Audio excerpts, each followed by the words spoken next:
Okay, this is the first in a whole series of videos. I'm going to talk about exactly what to look for in investing. Okay, if you're a beginning investor, intermediate, and maybe even very advanced, uh, you're going to get a lot out of this. I want to show you exactly, we're going to talk about exactly what to look for in the stock market, when is the right time to look at bonds and not the right time, and so forth. Um, and this is lesson one, okay? So second video, we're going to talk about the stock market and get deeper into what to look for in the market. This lesson I wanted to talk about something, what not to do, okay? You're going to run into a lot of people out there who, I call them gold bugs. They, using that term rather loosely, gold meaning, in the context that I'm using it, I mean gold, silver, platinum, palladium, those are the four precious metals. People who believe in buying these things, buying and selling and trading them, I call them gold bugs. This is, there's something to understand. Let's first understand something about the history of the precious metals versus the stock market. Since the beginning of the S&P 500 and the Dow 30, the Dow 30 is a price-weighted index versus the S&P 500 is market-weighted, but we're getting all that. I don't want to get off on a tangent here. That's a different video. Since the beginning of those indexes,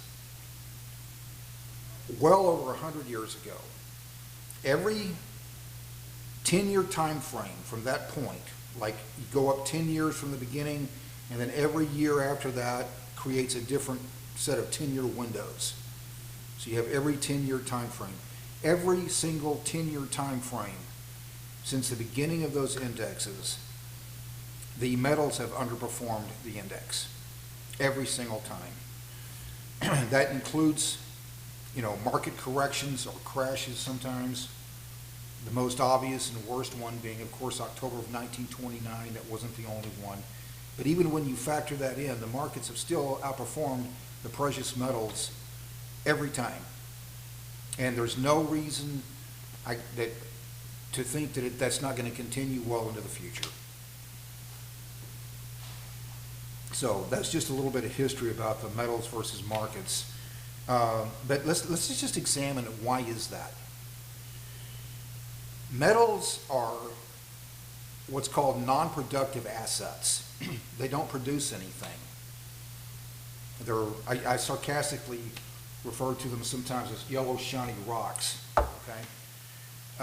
Yellow and gray shiny rocks, that's what they are. Here's a reason to own metals, a perfectly logical reason to own it. If you're into that kind of thing, if you're into this kind of thing, they're pretty and they look good on your fingers, if you're into that. I own one rock, okay? One yellow shiny rock, my wedding ring, and that's it. Elena and I aren't actually even married yet, but my fiance and I, but we went ahead and started wearing the rings. Okay, yellow and gray shiny rocks, they're non-productive assets. They don't produce anything. They're rocks. I used to have, many years ago, I probably made every mistake that there is to make in investing. I've been investing since 1987. I was never, you should never feel too bad about making a mistake. What should bother you is making the same mistake twice. And every time I made a mistake, I said, nope, not doing that again. So I've been investing since 1987. So I've got roughly about the summer of 1987, I've got right at 37 years worth of investing experience behind me. Many, many, many years ago, I thought I needed to own metals. So I had 4 100-ounce silver bars. They were like roughly about that big and roughly about that wide, and then going across that way, probably, about that, like maybe, I don't know, I didn't measure them exactly, maybe 4 inches across, something like that. I used to break them out once in a while, lay them out on a desk here. And I would look at them, and they don't sing, they don't dance, they don't produce anything. Because they're rocks.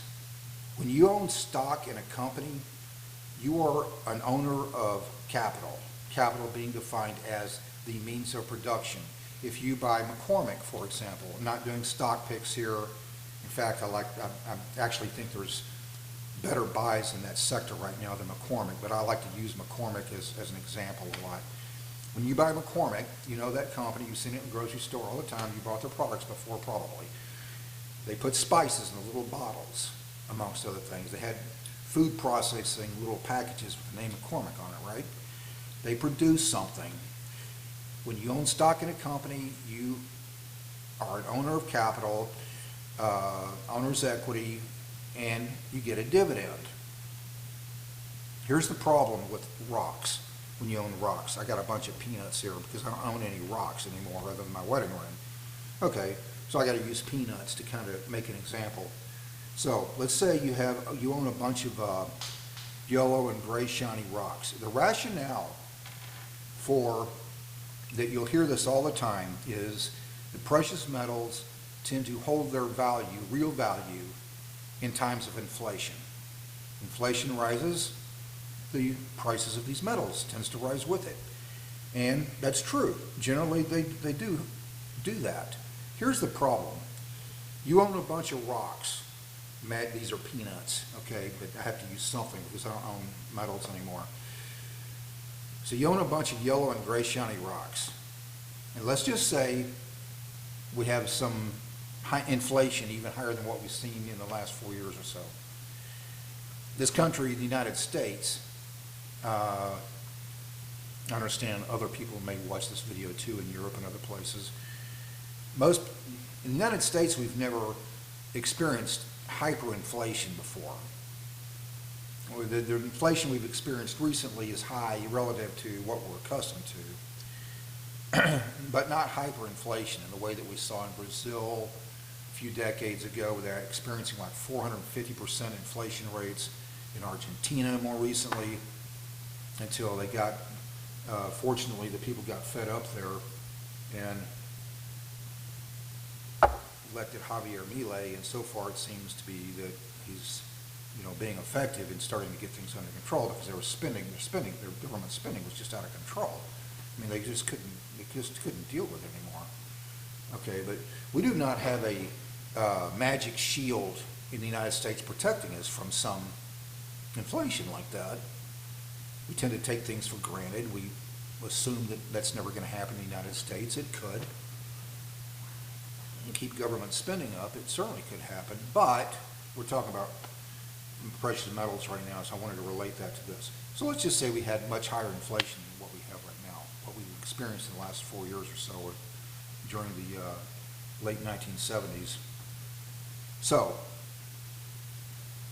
inflation goes up, inflation on the increase as a percentage, and prices rise, and maybe the value of your rocks hold value, real value, prices rise, in roughly proportionate to inflation, and you own a bunch of rocks. How are you going to benefit from that? Because you've got a bunch of things in your home that don't sing or dance and don't produce anything. In order for that to benefit you, the increase in price of your rocks, what are you going to have to do? You have to take one of your rocks and you're going to have to trade it or sell it. You don't have it anymore. It's gone. Inflation is still there. It doesn't mean inflation went away. What are you going to do next month? You still got to eat. You still got to, whatever, and pay all your bills. Inflation is still there.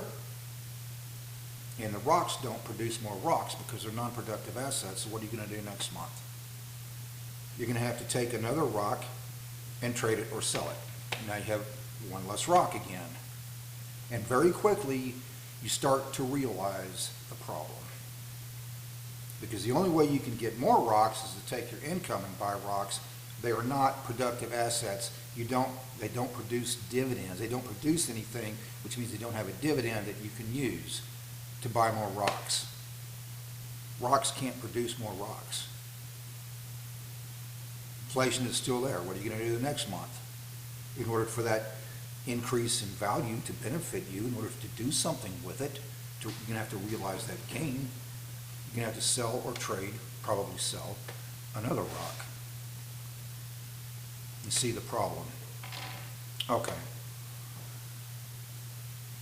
There's a TV commercial that used to come maybe roughly about, I don't know, 10 to 15 years ago, maybe a little more. It was all over television all the time, made me throw up. It was from one of those metals trading company. And the commercial went something like this. It was something like, if you could have $50,000 in gold or $50,000 in cash, and you couldn't trade it and you couldn't touch it for 5 years, which would you rather have? Well, of course, when they pose the question that way, if you're going to conveniently, when they pose that question, it had built-in false assumptions.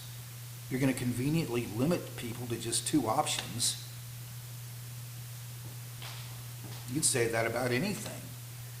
What would you rather have? $50,000 worth of McCormick or $50,000 in cash if you couldn't touch it for 5 years? And then the other false assumption that was built into that question in that commercial was that part of it, if you couldn't touch it for 5 years. Well, you can. You can go online, and if you have a trading account, you own some securities. You can go in there and sell anytime you want with a matter of a click of a couple of buttons, right? You can sell it and buy some other stock. So they had, every time that commercial came on, it just made my hair fall out, like another clump of hair just fell right out on the floor. Unbelievable. Conveniently limit you to 2 options. Would you rather have $50,000 worth of gold or $50,000 in cash and couldn't touch it for 5 years? There's a guy that I know, I'm not going to mention his name, this is not about embarrassing anyone, but somebody that I know personally, and I talk to him once in a while. He's very into one of the metals, silver. He likes coins, okay? I'm not sure if he buys the bullion or not, but anyway, he loves his silver coins. And he will tell me, sometimes he will say, well, it's a store of value. You'd say that about anything. Sports memorabilia, vintage cars if you have a place to store them, vintage, stamps, the furniture in your home is a store of value. You could sell that anytime you want, but you don't think of it as an investment. The difference between, we all have furniture in our home, but the reason you buy it is not because it's a store of value. You buy it because it has a utilitarian purpose, right? That's why you buy furniture. You don't think of that as an investment, but you could certainly, sell your furniture anytime you want, I guess. Okay, yellow and gray shiny rocks are not, non-productive assets are not an investment. They're, I don't know, I don't even know how to categorize them really. I just don't like it. But you're gonna run into all kinds of people out there who will swear up and down, you gotta buy gold. That's usually the one they pick when they talk about it. Nope, you gotta buy gold. So the same guy that I know, he was asking me one time, and I could tell by the fact that he was even asking this question, that he didn't understand investing in the term, at least not in the way I was trying to explain it to him. He was asking me one time, he says, well, you own these stocks, you have this portfolio now, you've been working at it for 37 years, when do you sell? Bob, when do you sell and realize the fruits of everything you've been doing, investing for all this time? When do you sell? The reason he was asking me that is because he owns a bunch of rocks. That's how he thinks in terms of investing. Rocks that don't pay a dividend. I had to tell him, when do I sell?